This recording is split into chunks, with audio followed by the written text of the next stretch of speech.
Hello there, Virgos. Welcome to your weekly tarot reading. So, in terms of your love life, I get a very strong singles vibe for this week, okay? The first thing out of the deck here, we have the Hermit, and this is your energy where you are looking at somebody. You're possibly communicating with them from a distance, so there is like a geographical distance between you and the other person.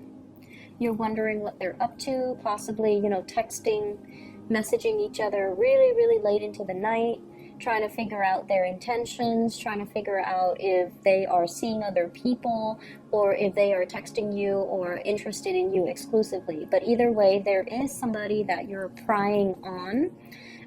There's somebody that you're looking into. There's somebody that you've got your little lantern on this person, and you're trying to kind of like admire them from afar or trying to gauge their intention. So I feel like many of you might be single. The person that you're dealing with, I feel like a very strong water sign vibe.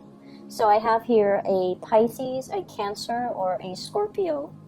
And I feel like this is a person with a lot of options on their table. So they have like a lot of suitors. They might be very, attraction is only skin deep, right? But I feel like this is somebody who's quite popular. They have a lot of suitors. Their energy is really, really receptive. So that means they have trouble saying no. If they don't like somebody, they're still going to be very polite and, and be nice and cordial. And so people might mistakenly think that person is interested in them, and so they keep coming on to them. And so you're dealing with someone who's a little bit boundaryless, and they don't know how to set up firm boundaries. They don't know how to say no. They have trouble saying no, and they're overall a really, everyone will say, oh, that's a really nice guy, or that's a really nice girl. So because of that, they're very popular. They exude a lot of, I'm hearing like compassion and friendliness, and just someone who's really, really likable. People like to be in their company. They're easy to talk to. They're not very judgmental. And I feel because of that, they might be a Cancer. You might be drawn to a Cancer. You might be interested in a Cancer. Also Pisces. Scorpios are a little bit more like, if I don't like you, I'm going to let you know. So I feel like, it's somebody that might be Piscean, Cancerian in nature. I also have as well an earth sign, and this is, it's the devil, so this is the Capricorn card, okay? Either way, you have somebody who's quite popular that you really, really like, and I feel like the attraction is so intense between you and this person.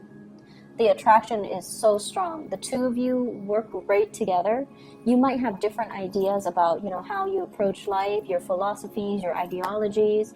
You might have a totally different way in which you do things. So with you guys, you're very systematic, okay? And it comes down to the courtship.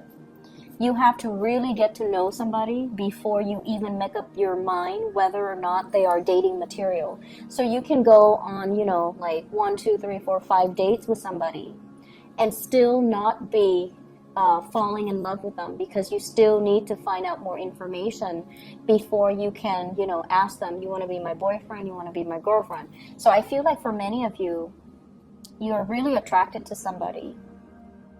You're still trying to figure them out.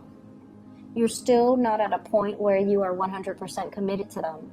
And what you're seeing is that you feel they're a little bit flirtatious, which is a big no-no in your book.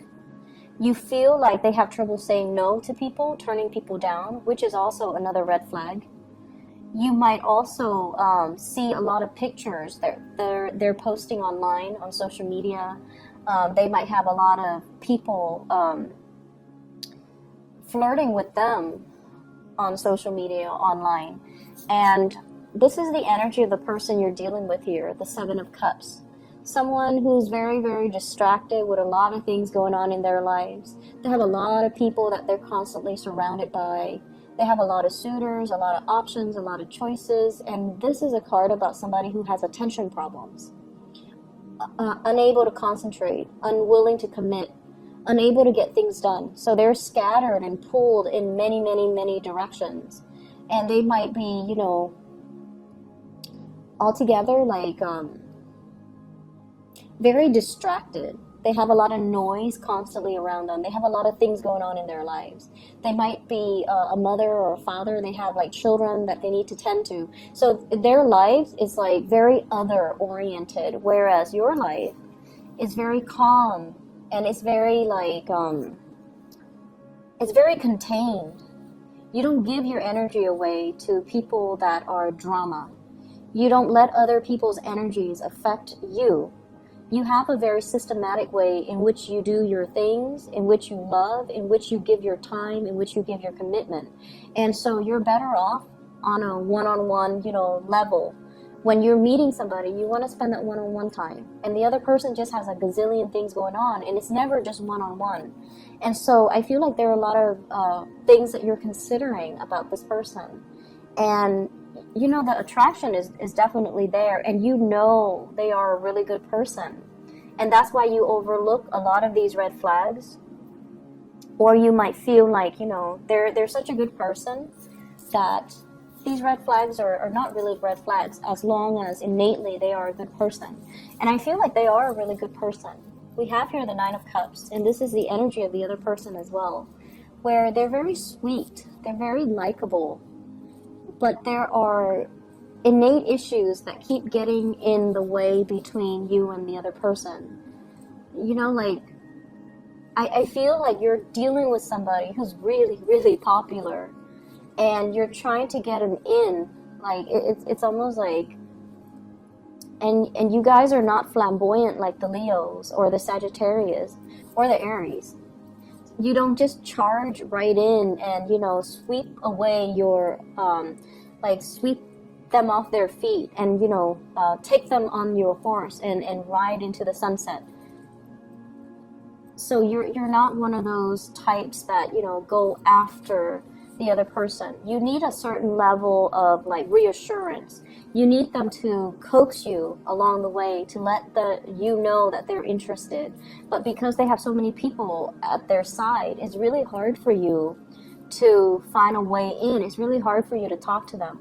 I feel like you're also dealing with somebody that is multitasking, doing a lot of things, having a lot of projects, having a very robust social life or a very robust professional life. And they might be friendly, but emotionally unavailable as well. And so you're starting to realize this. But I feel like the attraction is still really, really, really strong between the two people here with the devil, where, it's a really strong magnetic attraction. And it feels almost like you're fearing this. You're fearing that you're just going to be one of the other person that's in their life, one of their suitors, one of their groupies. You want to be the one to dominate. You want to be the one, the apple of their eye. You want to be exclusive. But I feel like with this person, there might be a big challenge getting the relationship off the ground. For those of you who are in coupled relationships, I feel like there is a huge rekindling in the passion, the chemistry with another person.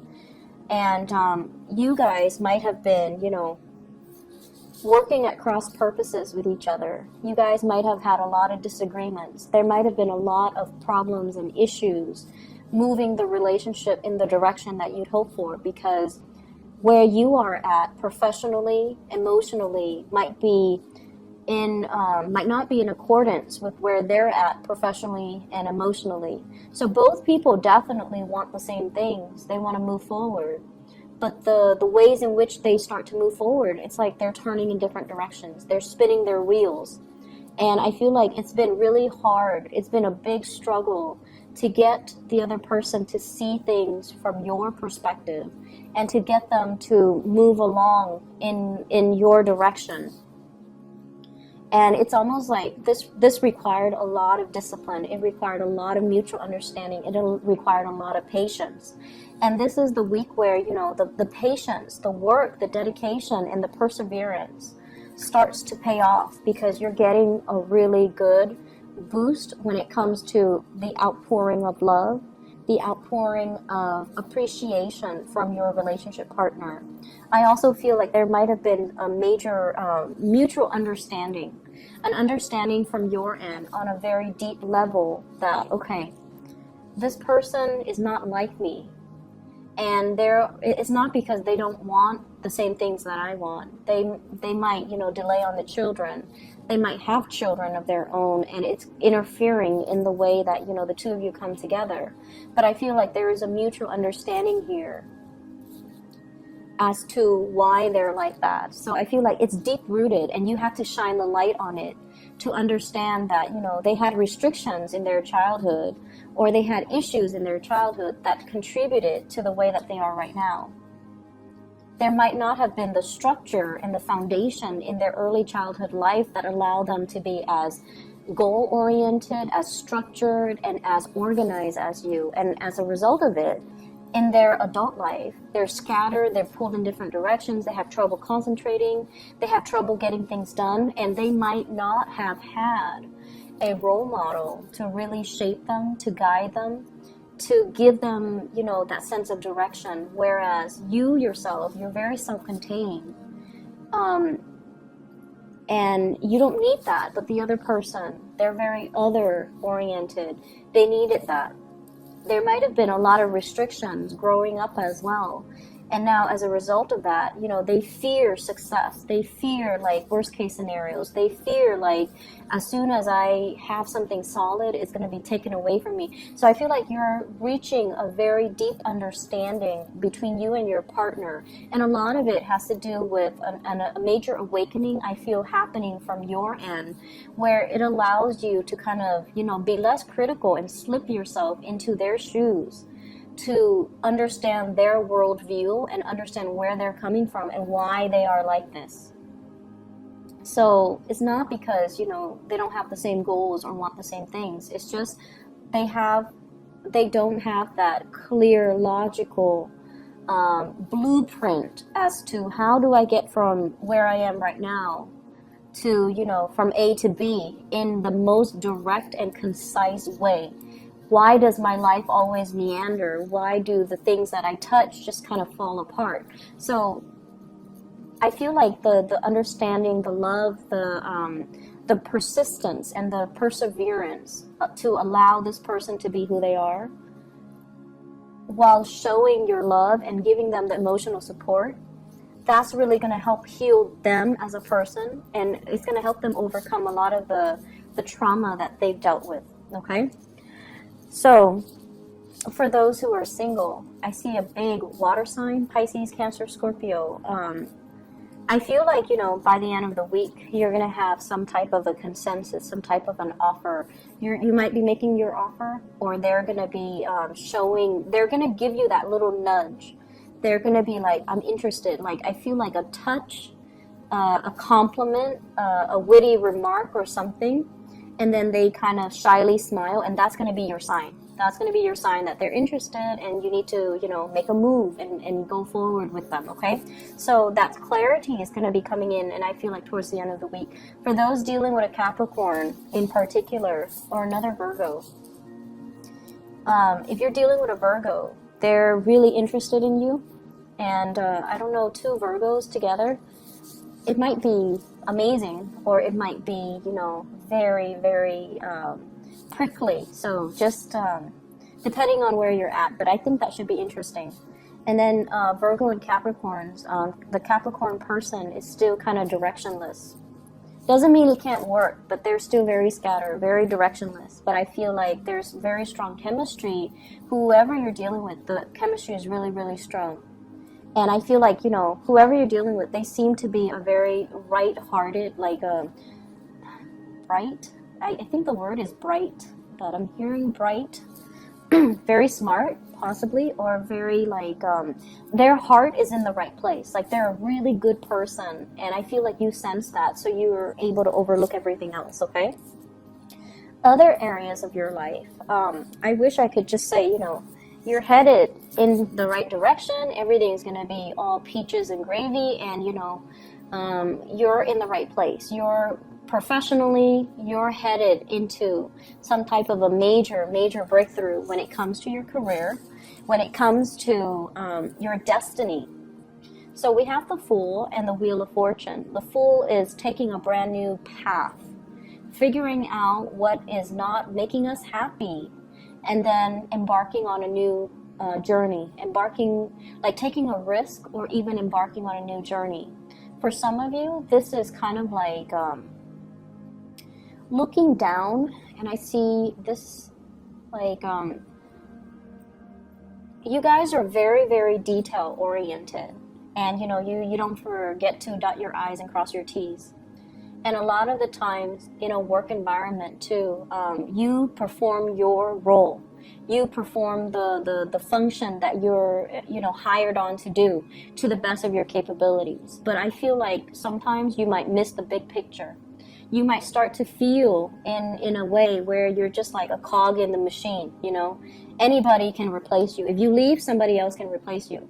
So in that way, it can feel like the work that you're doing is very mundane, is not super exciting, is not super life-changing, nor is it inspiring. So I feel that element coming into the picture. And I also feel like you've been looking for other options. You've been looking, scoping, and kind of scanning the horizon to see like, okay, if this is where I am. And some of you might be quite successful because I don't see financial lack. You have here 7 Pentacles, and I feel like some of you are making possibly, $7,000 a month, $70,000 a year, which is a substantial amount of money, right? So I feel like you're at a point where, security issues are not like so dire that you're staying in a job that you hate. I feel like for majority of you. But then I'm also feeling with the 7 of Cups and the 7, 2 sevens, it's a very spiritual energy. So you have some kind of a spiritual message coming through here. This is a card about, distraction, first of all. Having a lot of options. It's like your mind is so much like a computer where if there is one problem, there has to be one solution. And then you're in an environment where it's like there are so many possibilities, there are so many solutions, which is the best, and you fear making the wrong choice. So I feel like you're in an environment where it's very different from what you're used to, and it's almost like you fear doing the wrong things, you fear making mistakes, and you fear almost like it's too open-ended. There are too many possibilities. How do I absolutely know that I'm taking the best course of action? And so the bottom line here is that you've been looking around, you've been scanning the horizon, and you're just like, if I'm not completely happy here, what other options available for me? What's my next step? If I don't want a demotion, if I want to, stay within the same work environment, how do I advance? And I feel like you have a lot of skills under your belt. It's just a matter of looking to see what else is available for you. And I feel like something is going to be coming in with this Ace of Cups. Whatever has been kind of like out there in the ethers and you're kind of looking at it, it's going to solidify itself and it's going to show itself. And I feel like it's going to provide you with a new opportunity. So you're headed towards something that is going to be very expansive. For many of you, a job that allows you to travel, that allows you to, not only look at the pictures of all these exotic places and locations, but to actually implement them and be able to allow you to travel to all these places that you've dreamed about. And you've been wondering for a long time, when is my big break going to come? And I feel like this is the week where these dreams are starting to kind of manifest and take place and kind of form roots. And you're going to find a way to possibly make it a reality, okay? It's not like the offer is on the table, but it feels to me like you have a better sense of direction as to what you need to do and what organization, what company, what position, what job you need to aim for so that you are completely happy. I'm seeing here, it's funny how they're kind of reading it backwards, but what I do feel is in the current environment, you might be offered something like, hey, like a retainer, you know, if you stay around, we're gonna give you this big job in like 6 months down the line, and you're like, no thank you, I think I'm gonna do something a little bit more sure and a little bit more secure. So some of you might be turning down work offers as well, or you might be turning down as well love offers where somebody is not very sure, it is a little bit too wishy-washy. You're just like, I want something a little bit more sure, so I'm gonna say no to it. I'm gonna go for something that's a little bit more stable and a little bit more solid. But either way, you're headed in the right direction. So I feel like your guides want you to know, waiting, this period of constantly waiting, you don't need to wait anymore. Because if you're waiting on people in particular to make up their mind, they're inundated with so many options. And I feel like if you're not option number one, then you don't want it. Okay, so you're taking on more of that Leo Aries trait. If I'm not, that top slot, if I'm not your first choice, then I don't want it. And a lot of it has to do with the fact that you know what you want, and you always know what your first choice is, because you're very picky. You're very particular about what you like and what you don't like. And so if you find yourself as like the second or the third choice of somebody else, an organization, a love interest, you're just like, no thank you, I don't want it. And then you're going to move on and find something that is more in alignment with you. So I hope the reading has been helpful for you, Virgos, and I wish you the best. Okay, I'll be back next week. Take care.